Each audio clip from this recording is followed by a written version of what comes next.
Well, Magic fans, the wait is over. I am Don Strouble, your host of Full Court Magic and the Orlando Magic beat writer for Roundtable Sports, and this is episode 25 of Full Court Magic, and we are here today to talk about the Orlando Magic's new head coach, Sean Sweeney. The Magic are finalizing a deal to make Sweeney the franchise's next head coach nearly 4 weeks after the dismissal of Jamal Mosley and the Magic's disappointing first round playoff exit at the hands of the Detroit Pistons. I went on the air recently to talk about the length of time that it was taking for the Magic to hire a new head coach, especially after Jamal Mosley was hired by the New Orleans Pelicans. I'm sure some fans were thinking, okay, our old coach is gone and got another job, and we still don't have anyone. And there was speculation there. And I think that this front office really wanted to take its time in terms of candidate evaluation, and it did so. It did its due diligence and homework. Billy Donovan and Jeff Van Gundy reportedly met with the Magic and were finalists for this job. I had talked about that also. But I had also brought up the prospect of Sweeney in my last episode as his name began to enter the conversation and really pick up some momentum. And he is the guy. It was reported that the Magic brass were meeting with Sweeney during San Antonio's Western Conference Finals battle against the Oklahoma City Thunder, which is still ongoing as the teams are slated for a decisive Game 7 matchup on Saturday. Sham Charania, ESPN NBA insider, was the one who reported on Sweeney's near hiring here. And the finalizing of this deal. He also reported that Sweeney will remain with the Spurs through the end of their postseason run, whether that ends tomorrow night in Oklahoma City or after the NBA Finals. So let's talk about what Sean Sweeney can bring to the table for the Magic and really who he is. The Magic opted to go with another first-time head coach, and I had talked about it in recent episodes and in articles that I had written that, um, you know, President of Basketball Operations Jeff Weltman, following his decision to fire Jamal Mosley in a press conference, talked about, what a new coach could look like for this team, and he didn't really lay down any hard line traits um, about a new head coach that he would like to see, or regarding a new head coach that he would like to see. He seemed to be pretty open-minded, and this hire is reflective of that open-mindedness.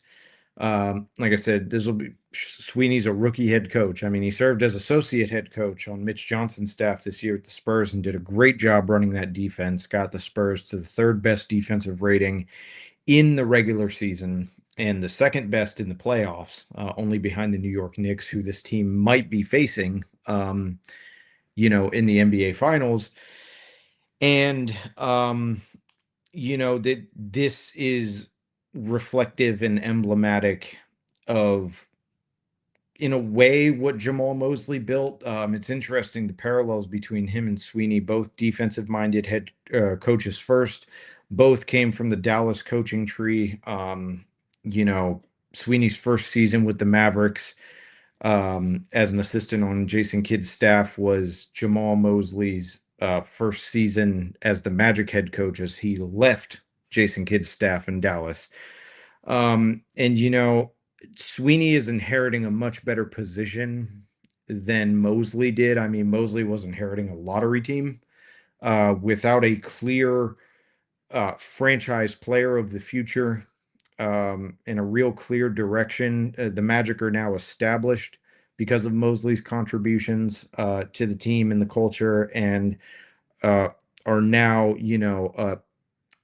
a postseason participant. I don't know if I can call this team a contender yet, especially after the year that they had. That feels disingenuous, but the Magic have become a regular postseason participant, making the playoffs in each of the last 3 years. So Sweeney is inheriting, a pretty solid culture, a good team with a good core of Paolo Banchero, Franz Wagner, and Jalen Suggs.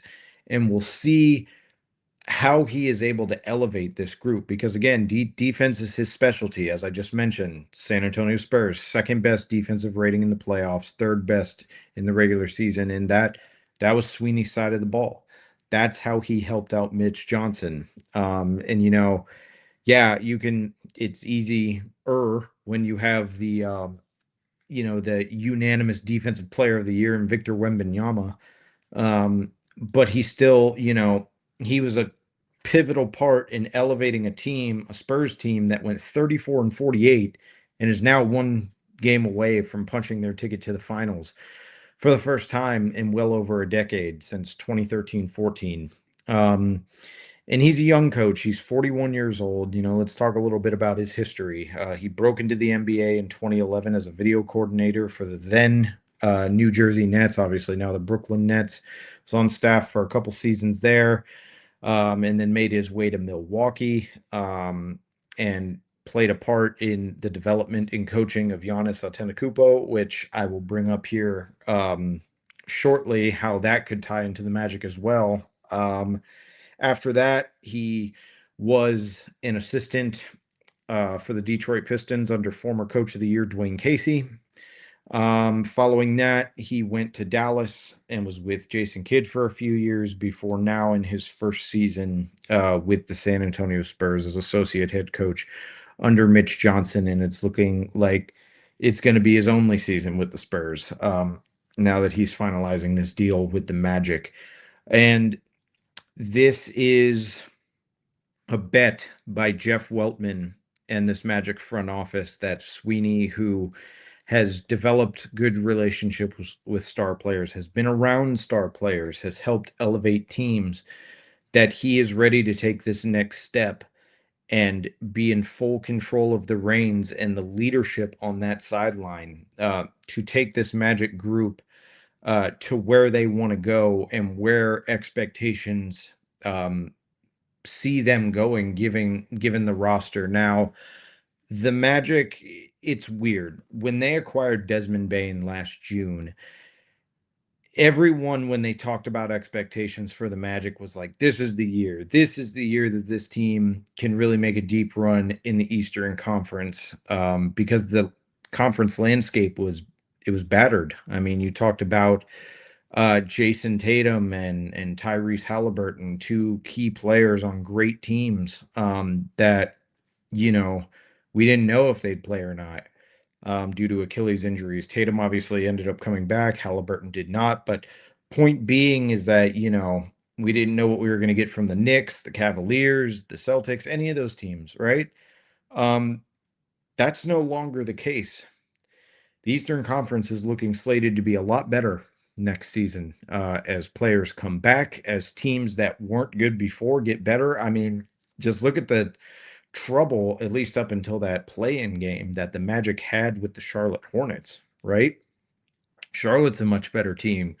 Who knows, even the Washington Wizards can finally get out of that lottery team purgatory that they've been stuck in, as they've, bolstered their group with Trae Young and Anthony Davis and such. And so will Sweeney be able to navigate an Eastern Conference that's going to have a lot of hungry teams that are either looking to finally break into postseason contention or step on their opponents to get even further than they once were?